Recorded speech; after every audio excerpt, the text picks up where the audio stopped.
Good morning, everyone. Good morning. Good morning. It's good to see everyone popping in. Going to give it just a couple more minutes to about 7:05 and we'll get started. Again, good morning. Great to see everyone on this call this morning. Got some good stuff for us. Again, my name is Lorenzo Johnson. I'm one of the partners here at Socially In, and I help lead our social selling division. Again, it's an entire division that's really focused on enterprise companies, as well as B2B, B2B focused companies. Today, actually, we're also going to be sprinkling a little bit of a B2C retail type of conversation in here as well. But again, very excited for today. I was just about to ask what people are doing in the chat. Let us know where everyone's from. We get a very wide variety of people on these calls from literally all across the world. We have people in Montreal, LA, Berlin, Chicago. This is also very cold, Minnesota. Good. Give it about 2 more minutes, everyone. 2 more minutes. And then we will get started. Again, got some really good stuff for everyone this morning. Very excited.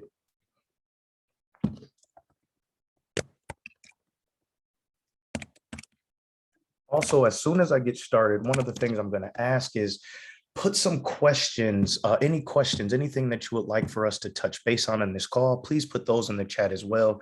I've gotten a good amount of emails from a number of people this week.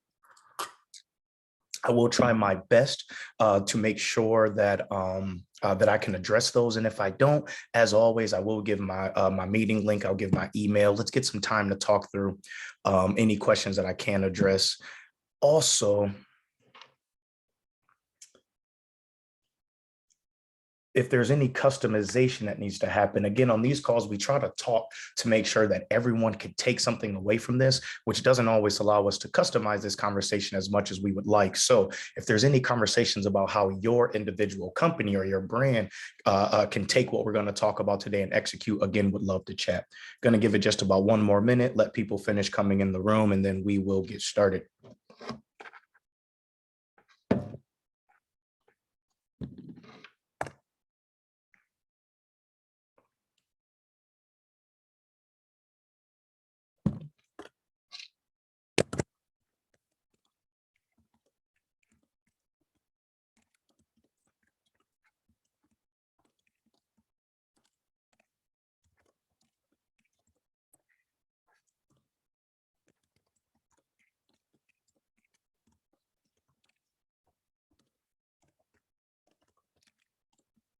All right, let's see if we got anything pressing before we start, and let's get rolling in.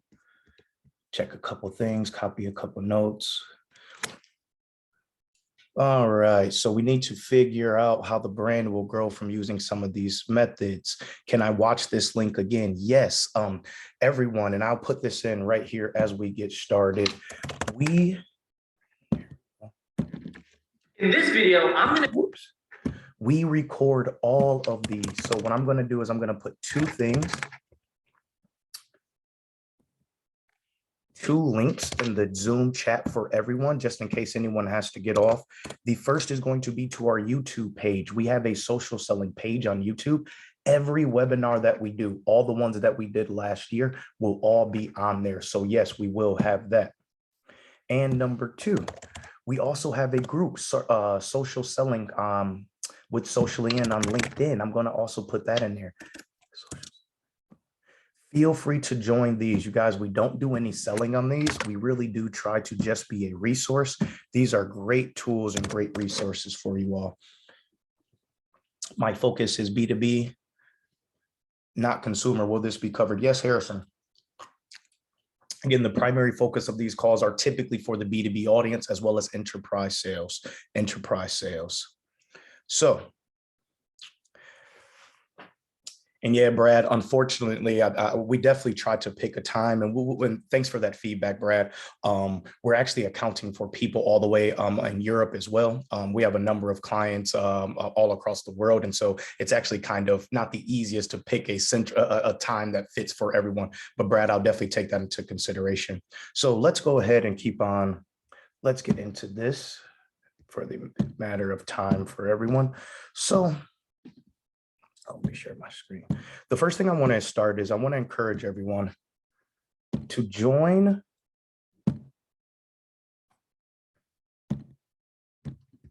Here we go. I really want to make sure that I encourage everyone to join these webinars as often as possible. Again, join these webinars as often as possible. These do they combine in knowledge. We add on. We don't talk about the same things in here, and so I really encourage everyone to join as often as they can. For example, today is going to be a continuation of what we talked through in November, which was how to nurture your leads and some new features that are coming up on LinkedIn. And today we're going to take a deeper dive into that. So again, I want to say this will be every fourth Tuesday at 9 a.m. Central. Every fourth Tuesday at 9 a.m. Central. I encourage you guys to do that because, like I said, we don't repeat these, and these will continue to get deeper and deeper and deeper as we go. So today we're going to talk about 8 techniques, 8 social selling techniques to grow your leads. 8 social selling techniques to grow your leads. First, I want to remind everyone, when we talk social selling is not just the ability to identify one of your target audiences on LinkedIn and just start pushing sales and incentives and buy. Social selling is nurturing your prospects. Social selling is truly being a resource. Social selling is truly making sure that you're addressing all elements of your funnel. You know, we talked about that a few months ago, making sure that you have a social selling strategy for the top of your funnel. Those who they may be in your target audience, but they may not even know you exist. The middle part of your funnel, those leads that may be a little bit more warmer, as well as the hot part of your funnel, those individuals that are ready to convert. So again, when we're talking through social selling, it's always important to remember that this needs to be strategic. So last month, we talked about 10 new features that LinkedIn rolled out. Those are going to be some awesome features. We will continue to dig into that. The first thing that we want to talk about today is publishing goal-oriented content. A lot of individuals on this call really want to be thought leaders and experts, but one of the things we saw last year is people where there was really no strategy in the content they produced. They produced content because they had to produce it. Very simple. And this year, we want to encourage you all to take that to the next level. So the first tip that we want to have and talk about today is publishing content with a goal in mind. With a goal in mind. So it's the idea that when you put that blog, when you put that newsletter, again, first off, who is it for? Is it for everyone in your funnel? Is it for the top of your funnel? Is it for the prospects in the middle of your funnel that are warm? So again, that's the first thing is we need to make sure that we are strategic when we're posting our content. But number 2, what is the goal? What is the goal? You know, keeping in mind, for example, if we're addressing people in the middle of our funnel, they are still considering, they're warm, they're taking steps ready to buy, but they are considering other options. So because of that, they are going to be actively searching for additional solutions. So what are the things that you can do? So for example, product demonstrations. Show your prospects how your product works. Let them be in behind the scenes, behind the curtain, as we say. Number 2, case studies. This is big. Case studies. People want to know, how have you helped other brands? How have you helped other people? Financial industry, IT, insurance, a lot of these 1099 type of industries where your competition is fierce. It's important to make sure that the content you're pushing has a goal to it. And things like case studies will really help people. How have you helped people? You know, that's another thing we want to talk about today is having different levels of case studies. When we created our case study plan here, we thought about all of the types of people who are buying and what are the objectives or the objections that we will undoubtedly get. For example, you will get people who say, I need to return quickly, 30 days. Make sure you have a case study about how you were able to turn something around and generate results in 30 days. You may have people whose goals is sales. You may have people whose goals is opening up doors. There are all types of things. So it's really important to take a step back and think through what are the objections that you get in your sales process, And then how can you create case studies to already proactively overcome those objectives? And then number 3, quizzes. This is really cool. We talked about last time how LinkedIn rolled out a poll feature, for example. These are some of the features that we're going to encourage you all to continue to use. Quizzes help them understand which of your products or services are the best solution.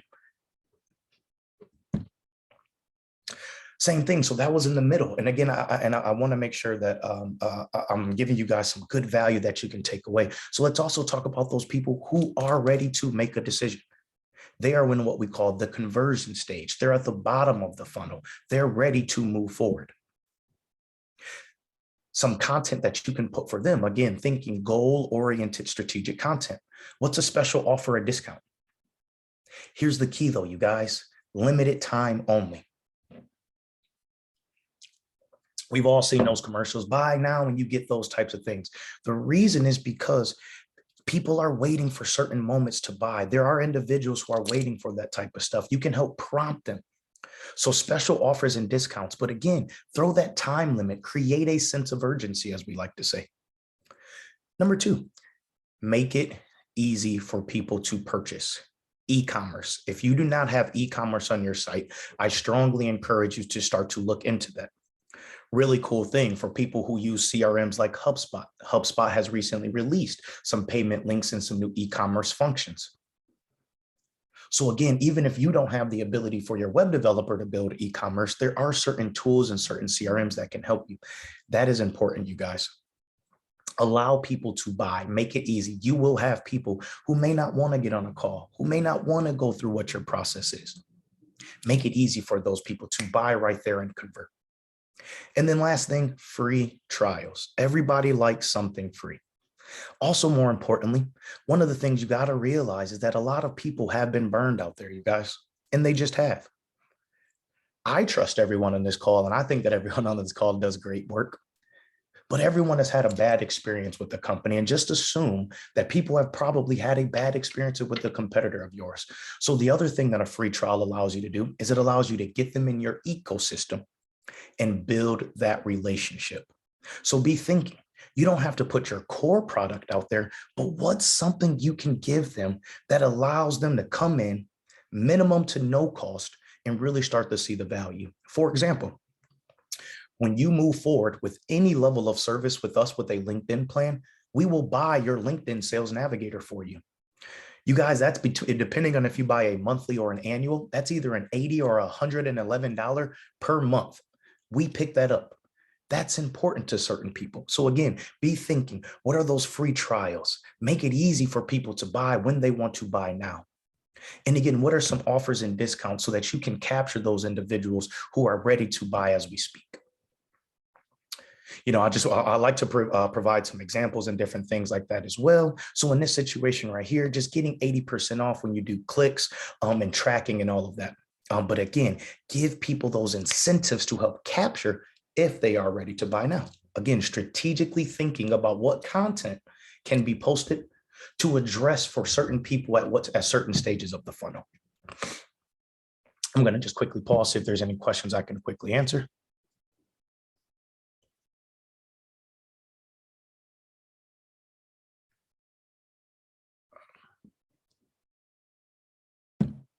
Okay. So embracing live events, this is going to be big. This is really, really going to be big for everyone. If you, and I'm going to reiterate this multiple times, if you sell through your LinkedIn, you need to activate creator mode. If you sell through your LinkedIn, you need to activate creator mode. It is free. It is going to give you access to so many things. Again, I won't go through it on this call right here. If you have questions, because we did just talk about it last month, but one of the big things that we want to keep talking about and hammering in is the incorporation of video and live events. A lot of individuals on here do webinars. We're currently all sitting on a webinar. A lot of companies do. LinkedIn is giving you the ability to also stream these live now, you guys. That is extremely cool. That is extremely powerful. So the biggest piece to this is you need to activate creator mode. You need to activate creator mode for that. But again, now, not only can you have these webinars where people can join, You can now run funnels and plans to drive people to your LinkedIn page and host it just like a live event. So now we can think about the additional people who may not be able to make some of your physical events. And you can also stream them virtually at the same time. And LinkedIn makes it easy and seamless to integrate through a number of platforms. This is Zoom. A lot of people use Zoom. LinkedIn makes it very easy to sync through Zoom as well. Just going to check questions really fast. Creator mode is on your personal LinkedIn. Carolyn, that's a great question. Creator mode is on your personal LinkedIn. Personal LinkedIn. Like I said, at the end of this, we will go through questions. And if we have time, I will try to get in and show everyone how to do it. But it's on your LinkedIn. So here's the thing, you guys. LinkedIn is responding to the fact that individuals are doing more selling via their personal pages. So now what they're doing is they are allowing us to create our personal pages and make them more business-like. It's awesome now. So yes, creator mode is literally, if you sell through your personal, you need to activate creator mode in the features. There's a couple more features we're going to talk through here. And like I said, you guys will continue to see why that's important. Lead magnets, lead magnets, lead magnets. If no one has any idea of what a lead magnet is, it's the idea that sometimes what you need to do is you need to gate your content. Gate your content. What that means is that in order for you to give this piece of valuable information, your prospect has to give you some of their information, and typically it's contact information. So why would that be important? Well, the first thing is, you guys, this year, one of the things you should always be thinking is, how can we build the top of our funnel to the best of our ability? You want to get as many people into your ecosystem as literally possible. Again, you want to get as many people into your sales ecosystem as possible. The reason is because this is how you can continue to have prospects for webinars, for newsletters, for a number of different things. So again, now in exchange for their personal information that you can also give to your sales reps, for example, they get access to exclusive content. And again, you guys, this isn't supposed to be this bait and switch, as they call it. The idea is that you give them real valuable information. Remember, people buy from people they trust. People buy from people they trust. People buy from people who are a resource. A lot of times, a lot of salespeople think way too short-sighted. You have to be thinking long-term. You need to be thinking much more in the future. So again, don't be afraid to give people valuable information that poses you, whether it's as an individual or as a company, as that thought leader and expert. Because even if they don't buy now, they will eventually buy, you guys, trust me. So again, the idea is to take and exchange some valuable information in exchange for contact information that can be used to build up your ecosystem. So for example, I put a couple different examples of it. Again, I'm going to try to use real examples. LinkedIn has stories and some things like that as well. How can we capture that? So for example, this is Litmus. And one of the things that they're doing is in order to get to their webinar, you have to register. Some of you may have noticed, I know some of you all have already registered. And once you register, you get access to all of ours. But some of you had to register to get on here. In order to register, we asked for your email and your phone number. So be thinking for those type of things. How can you use a lead magnet to not only attract and bring them in, but continue to nurture and continue to engage with them, continue to engage with them.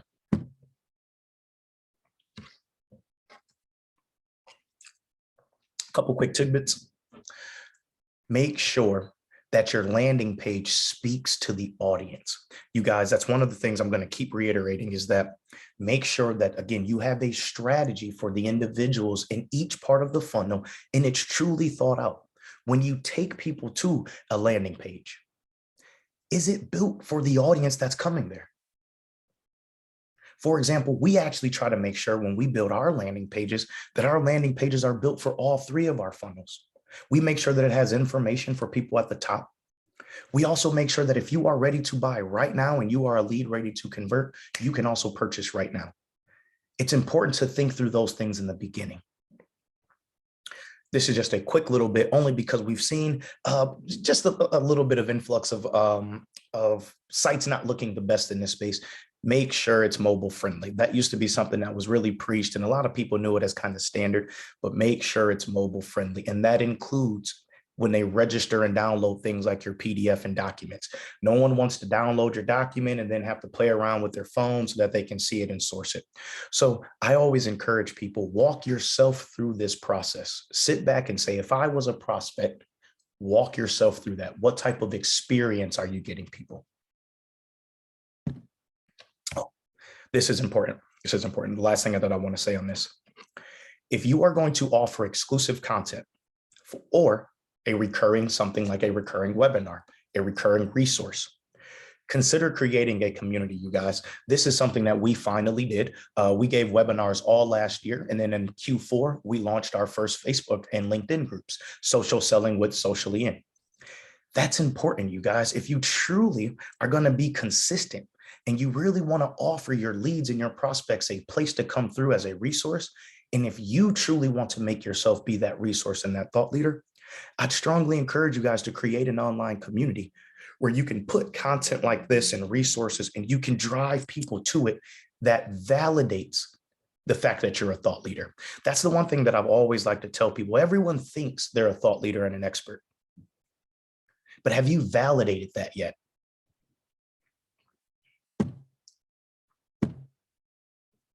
Just want to make sure there's no questions. Okay. Perfect. So, funnel-oriented call to action. This is something we see so much with pages that we don't manage, where we may just do like the paid ads, or it's just the personal, we help with their automation. No strategy with call to action, no variety with call to action. People post a post and they think that it's always to say, this is what I think, everybody listen to me because we understand, we're the experts, we're the thought leader. You guys, take a step back and think about the different types of ways you would like to engage with the brand.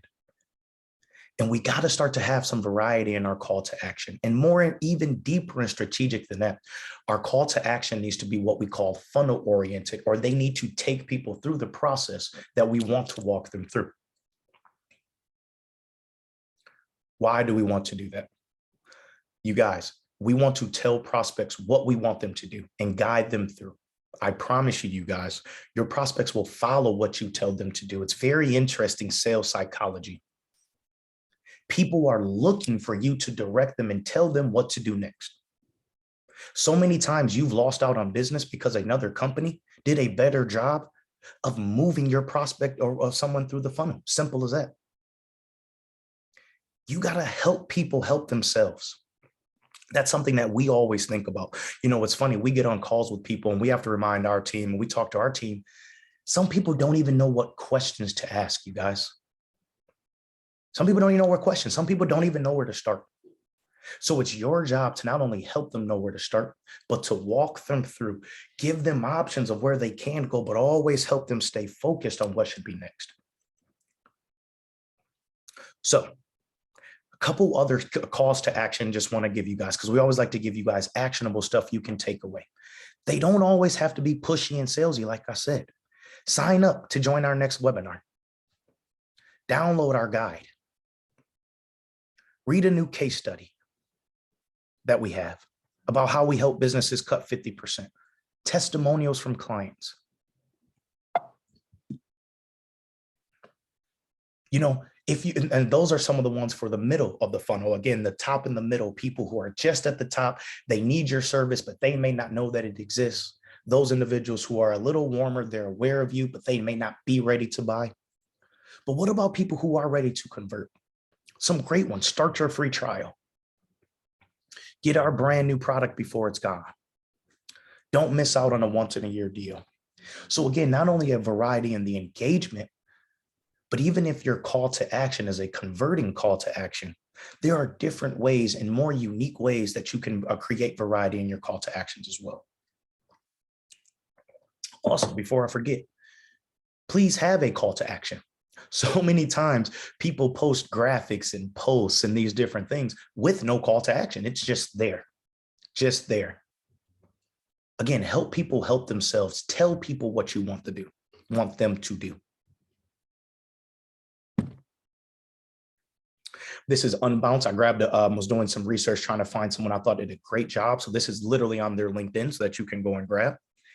But again, one of the things they talked about, and this is what I mean, where if you are truly a thought leader, one of the things, the goals you should have for your space shouldn't be for people to respond to you. It should be you want to create a platform for people to discuss. One of the things I love is if when we do a post and it has 50, 100 comments or something on it, and they're all from other people talking to each other. That's how you know you're doing a great job with engagement and creating a platform that people find valuable. So in this situation here, it's a question. How confident are you in distinguishing between human and machine?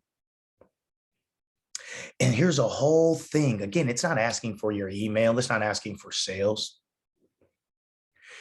It's asking, it's going to take a quiz. And after you take the quiz, it's going to ask for your email. You're going to prompt to sign up for a trial for free. Think through little different things like that, you guys. So again, if you would like to, I'll pick this one specifically because if you would like to walk through this, you can go to their LinkedIn and follow this and walk through that funnel, and you will see that their call to actions literally direct you exactly through the funnel, and you'll end up on a free trial all of a sudden. And that's what you want, because once you get people into your ecosystem, you guys, it's so much easier to sell them. You have to invest to get them into their ecosystem.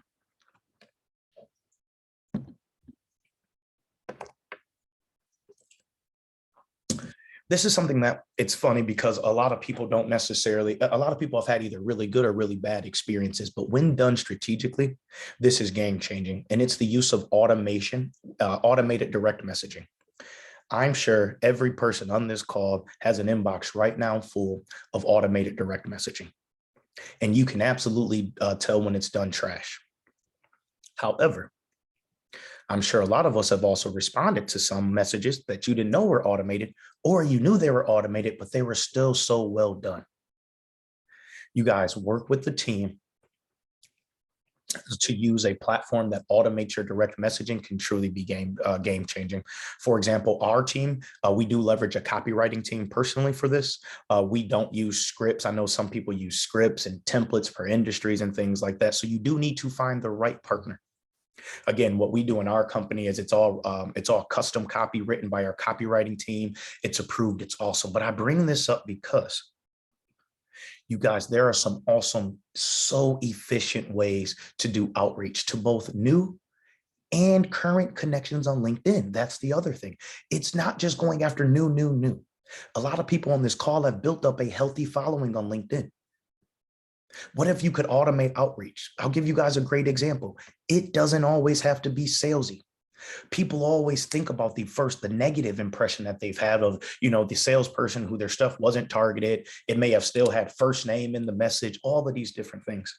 However, we, for example, send out an automated message to our first degree connections on LinkedIn every month that just simply invites them to this free webinar. And that's all it says.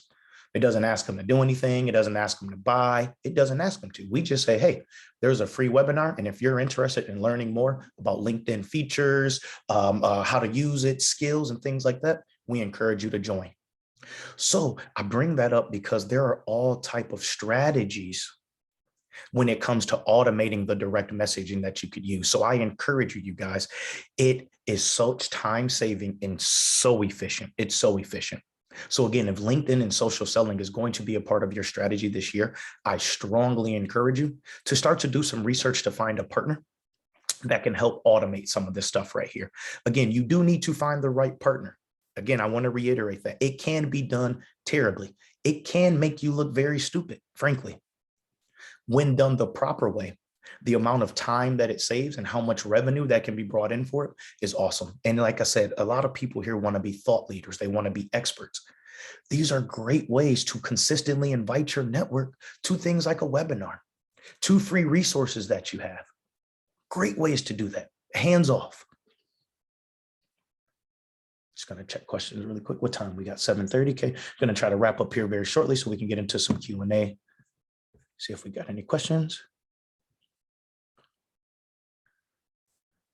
All right, I have a question here. It's a little specific, so I am going to try to hold off. Let me get through these last little pieces here, and then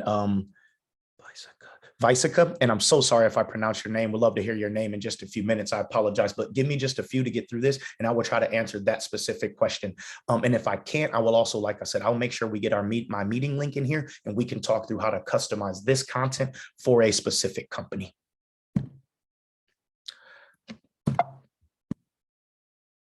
E-commerce tools, you guys, this is going to be game changing. And I know this is about LinkedIn, but the one thing I did want to bring up, just so you guys know, all social media channels are starting to build an e-commerce. You need to look into it. And again, I know this is on LinkedIn, so we are going to talk about what's called LinkedIn's product feature. But I just wanted to let everyone know e-commerce is becoming a huge deal. Again, we're talking about how to make sure content is appropriate per where they're at in the funnel. Having e-commerce will be key for people who are at the bottom of your funnel and people who are ready to convert. Now, you do need to access creator mode. I told you guys I was going to keep reiterating that it's key. Once activated, LinkedIn now has a product feature, you guys. You can sell products, and B2B people, you can sell services. It's game changing, you guys. You can sell software, you can sell services, and you can sell products. You can also sell contractors. I'm going to say that again, B2B, everybody on this call. Not only can you sell your standard products through LinkedIn's product features tool, you can sell services, you can sell software, and if you are a contractor, you can identify yourself as a contractor and people can search you now through LinkedIn product. This is going to be game changing, you guys. So again, leveraging native e-commerce on the social media. So yes, you need it on your site, but your social media plan can also incorporate e-commerce now, you guys. This feature was just released in November, I believe, right at the end of Q4.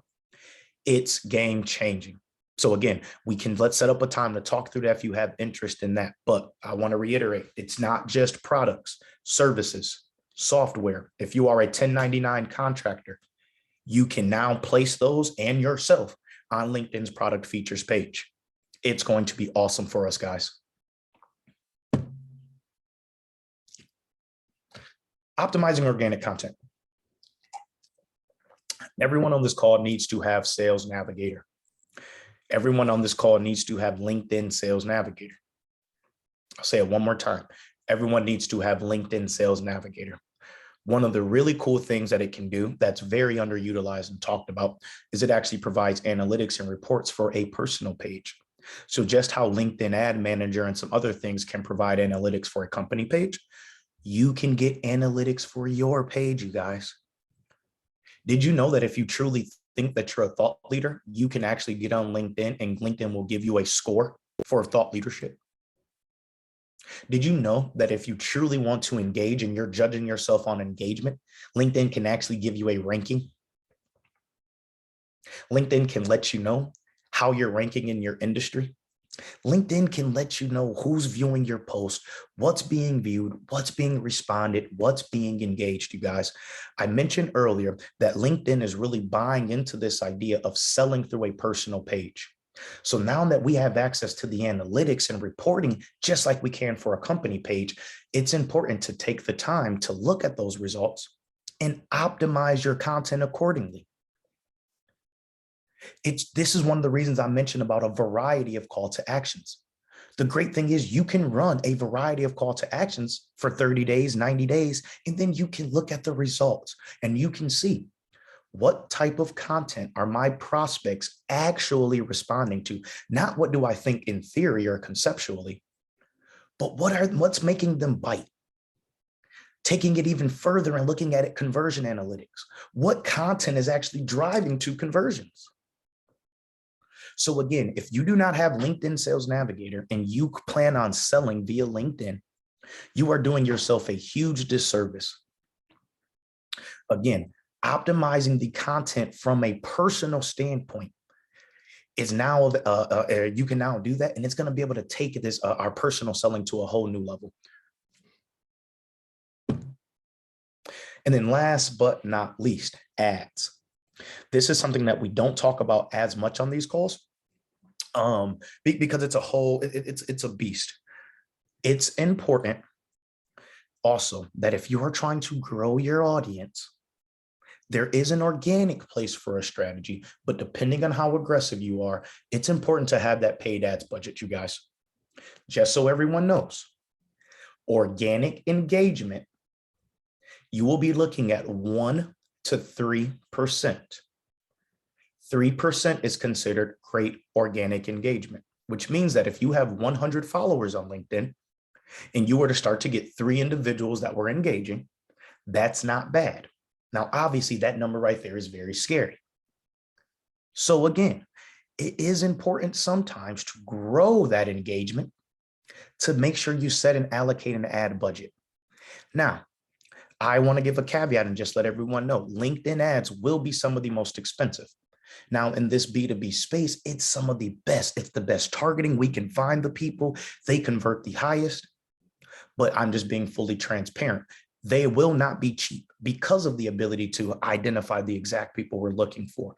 Make sure you have a strategy in place.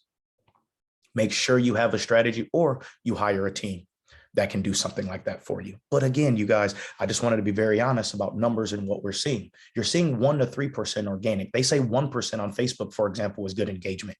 1%. So yes, there are some strategies that we can do organically, but this is something we are going to be reiterating. If that's going to be important for you all this year, it may be important to sit back and take a step back and set aside an actual paid ads budget this year. Again, it's something to consider, not saying that everyone has to do it, because it won't be a cheap initiative, frankly. But depending on your goals this year, it may be something, it may be a part of the budget that you just have to consider.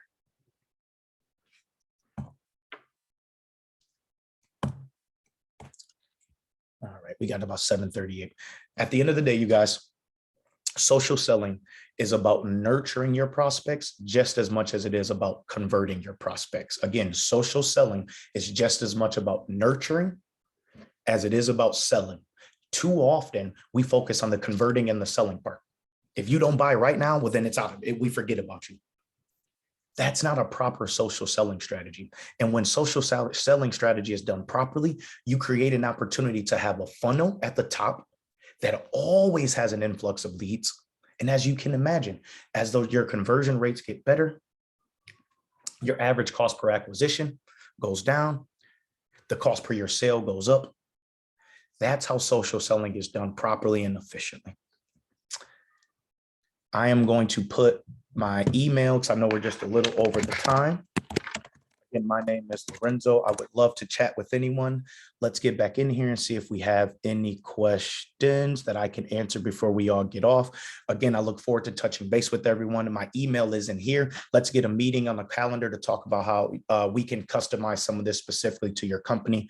I'm going to take a step back and just get some answers to some of these questions. Feel free to stay on. Feel free to continue to pop questions. I'll be on for about another 20 minutes.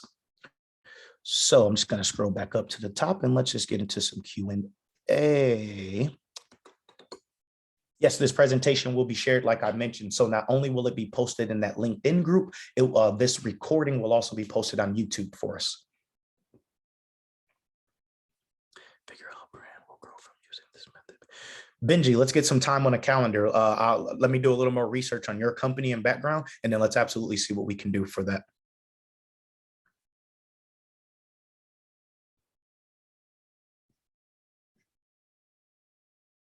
All right, here we go. How can I implement this in the case of IT services where the sales cycles are longer and also targets a group of people like the CTOs and VP engineering who are generally not the most active on LinkedIn? That's a great question. So there's a few things. Number one, this is where nurturing becomes very, very important in a strategy, what we call account-based marketing. Account-based marketing.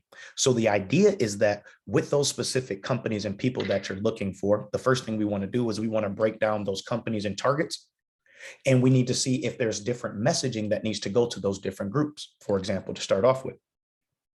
The second thing is we then want to have a plan that makes sure we're not only talking to CTOs and VPs, we want to make sure we actually have a plan to talk to the people who help CTOs and VPs make decisions. We want to make sure we're talking to people at the bottom as well as we're talking to people at the top. The other thing is we also want to make sure we have a plan to take those conversations offline. Take those conversations offline. So the great thing is that LinkedIn offers you an opportunity to introduce yourself, introduce your brand, introduce your company, but that doesn't mean that you have to finish the conversation from there. So one of the things that we do is we do what's called contact extraction, where we can actually take emails and phone numbers from LinkedIn as well. Because now we want to continue to engage outside of LinkedIn with those individuals. Because again, like you said, this is a long-term cycle. So the idea is not to just pepper them only with LinkedIn only content. The idea is to truly nurture them and give them content appropriate for them in platforms that are also appropriate for them. So, like I said, Vicekal would love to get into a call. And like I said, I'm trying to answer that general without knowing your company. We'd love to know your company a little bit more and we can dig deeper into that. Mr. Halligan, for LinkedIn sales, is it more effective for users to view personal or company pages? Is it more effective for users? Bill, that's going to depend on how your personal page is set up.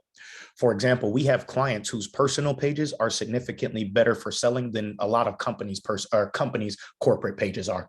So it's absolutely going to depend on, have you set your personal profile to be viewed as a thought leader, expert, resources, things like that. If it is just a standard LinkedIn profile, then I would argue strongly that it's probably better for a company page.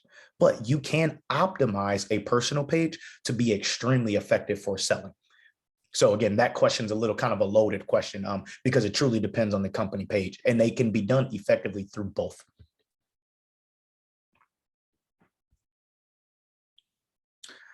Steve Ryan, what are your general thoughts on using press releases as sales tools? Thanks. Steve, it's an important aspect of it, but again, you need to make sure that it's addressing and put towards the appropriate part of the funnel. So for example, depending on what the press release is going to be about, there are certain places I would put it. There are certain places that it could fit everywhere. So for example, say the press release was, I'm just throwing it out there, Cindy, my mind's going, say the press release was about how a great thing that you guys did as a company last year, for example. That's something that should be placed everywhere. That's something where all your employees, your company page, your website, you should have that different type of stuff. Say the press release is specific to a case study, for example. I would, in that example, for example, I would really want to make sure that my bottom of the funnel individuals are really getting that case study right there, because you got to think, a person at the very, very top of your funnel, so a person who, again, may need your service, but they don't know they need your service, the case study won't help them. To know that a client got 15X, for example, that sounds good, that sounds cool, I'm not ready to buy, it doesn't really affect me right now. Now, say I'm ready to buy and I'm going back between 3 companies and I'm trying to pick, and then I get that case study about how, or that press release about how you had a client get 15X or you helped a client get bought out. That could be the thing that tides me over to convert. So again, press releases are great sales tools when they're targeted to the most appropriate audience. And again, I would argue that depending on what the press release is, the targeting can be different. And there will be some things that you just want to put everywhere for everyone to see. And then there's other things, like I said, you really want to make sure it's a little more segmented and a little more specific. C. Lee Smith, how much should I budget ballpark for an agency like yours to help execute these strategies? On a personal page, you would be looking at $300 to $2,500 a month. For a company page, which also includes like the content production and video and different things like that, it'll start at around $2,500 a month. The scopes will all be custom, so we definitely got to get on a call to chat, and everything we do is month to month. We do not have contracts. Brad, okay, thank you. Perfect. All right, guys, we do got about 14 more minutes. Oh, there's one more Q&A. Is there a company that can do an in optimization? Peter, yes, there is. That's actually, we do both a one-time optimization, optimizing an existing profile. We also build profiles from scratch, Peter. So we can do both, whether we need to build it from scratch, whether we need to optimize it. Just because I know some people are asking prices, it's only $99 to optimize your existing profile. It's $150 to build you a brand new profile, get it built from scratch. Awesome.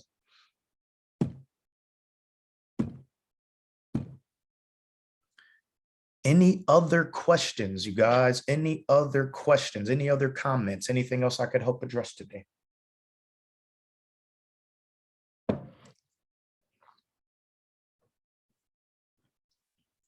Well, I appreciate everyone's time this morning.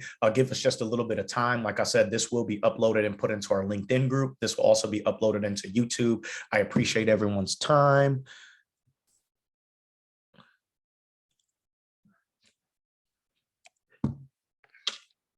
And Syed, I just sent you my email. Send me an email, sir, and I can make sure I get this over to you. Any other questions, comments, concerns, you guys? Any other questions?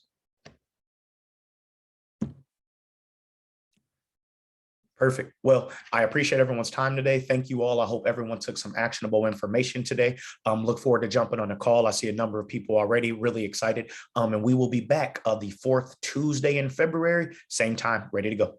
Thank everyone for their time, and I hope everyone has a great day today.